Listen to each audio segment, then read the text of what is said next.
रहस्य ही सुरक्षा। एक गांव में श्याम नाम का एक आदमी रहता था। वह अपने गांव में सबसे ज़्यादा अमीर था। उसका एक ही बेटा था, रवि। वह हमेशा बीमार ही रहता था क्योंकि उसके पेट में एक सांप ने अपना घर बना लिया था। वह हमेशा पेट के दर्द से परेशान रहता था। भानु के पिताजी ने बहुत डॉक्टर से इलाज करवाए, लेकिन कोई उसके पेट दर्द का इलाज नहीं कर पाया। वह सांप की वजह से दिन पर दिन कमज़ोर होता जा रहा था। रवि एक दिन उदास होकर शहर चला गया। वहाँ उसने एक छोटा मोटा काम ढूंढा। उससे जो कुछ थोड़ा बहुत पैसा मिलता था, उसी से वह अपना गुजारा करता था और रात को एक मंदिर में सो जाता था। उस शहर में एक वीरेन नाम का अमीर आदमी अपनी 2 बेटियों के साथ रहता था। बड़ी बेटी का नाम सुमन और छोटी बेटी का नाम सविता था। उस शहर में उसके जैसा अमीर कोई नहीं था, इसलिए वहाँ बस वीरेन का ही राज चलता था। वह बहुत ही अहंकारी आदमी था। वीरेन की दोनों बेटी बहुत सुंदर और सुशील थीं। वे दोनों रोज़ सुबह अपने पिता के पैर छू के आशीर्वाद लेती थीं और अपने दिन की शुरुआत करती थीं। सुमन अपने पिता को प्रणाम कर के कहती थी, पिताजी, मैं आपकी बहुत आभारी हूँ क्योंकि आप ही की कृपा से मुझे इस दुनिया के सभी सुख प्राप्त हुए हैं। वीर जब इतना सुनता था तो बहुत खुश हो जाता था, लेकिन सविता अपने पिता को प्रणाम करते समय चुप रहा करती थी। एक दिन वीरेन ने पूछा, बेटी सविता, तू प्रणाम करते समय चुप क्यों रहती है? सविता ने विनम्र भाव से कहा, पिताजी, मैं उस ईश्वर को मन ही मन में धन्यवाद देती हूँ जिसकी कृपा से आप मेरे पिताजी हैं और मैं आपकी बेटी। इतना सुनते ही वीरेन गुस्सा हो गया और बोला, मैं कोई ईश्वर को नहीं मानता, ये सब ढोंग है। इतनी सारी जो धन दौलत है वो ईश्वर की कृपा से नहीं, मैंने अपनी मेहनत से कमाई है। सविता ने कहा, पिताजी, ईश्वर की कृपा नहीं होती तो आज आप पूरी जिंदगी मेहनत करके जितना भी धन जमा किए हैं सब बेकार हो जाता। वीरेन बोला, अच्छी बात है, जब तुमको अपने ईश्वर पर इतना भरोसा है तो आज देख ही लेते हैं कि तुम्हारा ईश्वर तुम्हारे लिए क्या कर सकता है। उसने अपने नौकरों से बोला, इस लड़की का विवाह किसी भिखमंगे से करवा दो ताकि इसकी औकात समझ में आ जाए। वीरेन के नौकरों ने सविता के लिए भिखमंगे की खोज शुरू कर दी। एक दिन नौकर भिखमंगे को खोजते खोजते एक जंगल में पहुँचे।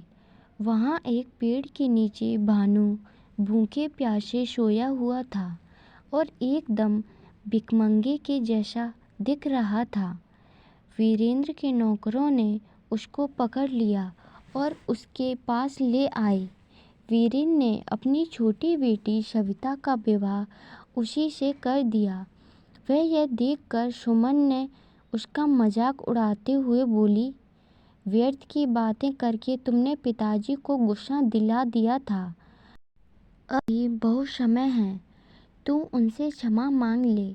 क्या तुझे इतना भी नहीं पता कि किसी बड़े या अपने किसी गुरु सम्मान पिताजी की भावनाओं को चोट पहुंचाना सही नहीं है?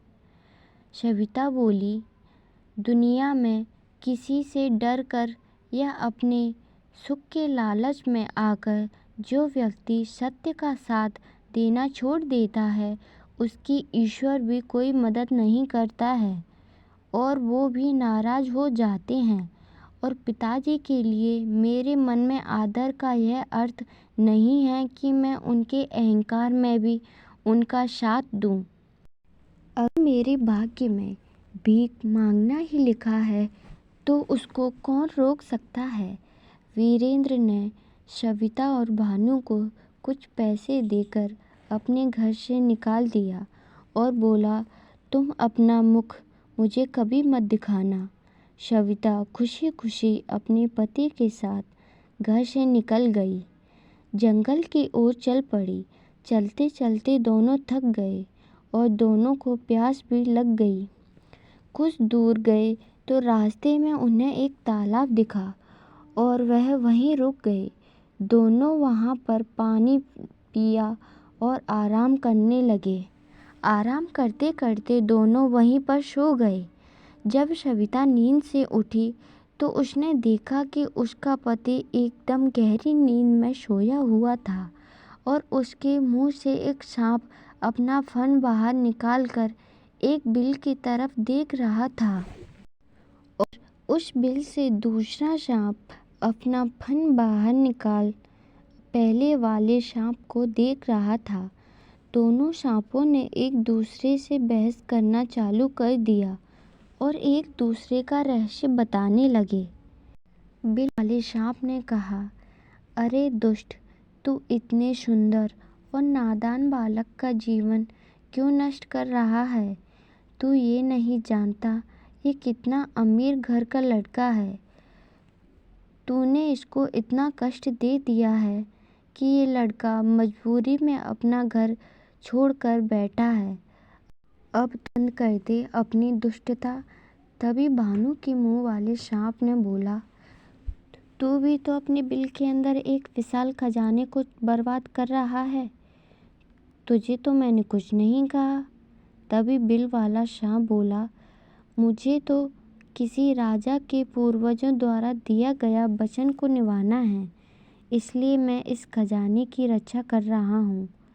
तो मुंह वाले सांप बोला, अरे तू क्या रक्षा करेगा?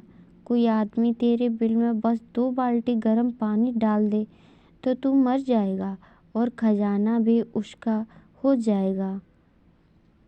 कोई इस रहस्य को नहीं जानता, इसलिए तू अब तक जिंदा है। फिर बिल वाला सांप बोला, तू भी तो इसी कारण जिंदा है कि मूर्ख, कि तेरा रहस्य कोई नहीं जानता है। लेकिन जिस दिन किसी को यह पता चल गया कि पुराने चावल और सरसों का काढ़ा बनाकर इस लड़के को गर्म गर्म पिलाने से तू मर जाएगा, उसी दिन तेरी दुष्टता भी खत्म हो जाएगी। सविता यह जानकर अचंभित हो गई कि उसका पति किसी अमीर घर का लड़का है। वह जल्दी से बगल के गांव में गई और गांव वालों से मदद मांगी। पुराने चावल और सरसों का काढ़ा और 1 बाल्टी गर्म पानी लाई। फिर उसने उस काढ़े को अपने पति भानु को पिलाया और इसके बाद बाल्टी का गर्म पानी उस बिल में डाल दिया। दोनों सांप तड़पते हुए बाहर निकले और मर गए और भानु एकदम से ठीक हो गया। वह सविता को दिल से धन्यवाद देने लगा और बोला, तुम नहीं होती तो पता नहीं मेरा क्या होता। सविता ने खजाने वाली बात भानु को बताई और दोनों ने मिलकर उस जगह को खोदा तो वहाँ बहुत सोना, चांदी और हीरा निकला। वे दोनों खुश हो गए और भानु ने वहाँ का पूरा खजाना और अपनी पत्नी सविता को लेकर अपने गांव खुशी खुशी चला गया। सीख: हर इंसान को अपनी गुप्त बातें किसी को नहीं बतानी चाहिए। इसलिए कहा गया है कि रहस्य की सुरक्षा जरूरी है। अपने दिल का रहस्य किसी को ना बताएं, क्योंकि आगे चलकर वह आपके लिए हानिकारक हो सकता है। दोस्तों, वीडियो अच्छी लगी तो वीडियो को लाइक, चैनल को सब्सक्राइब जरूर करें। धन्यवाद।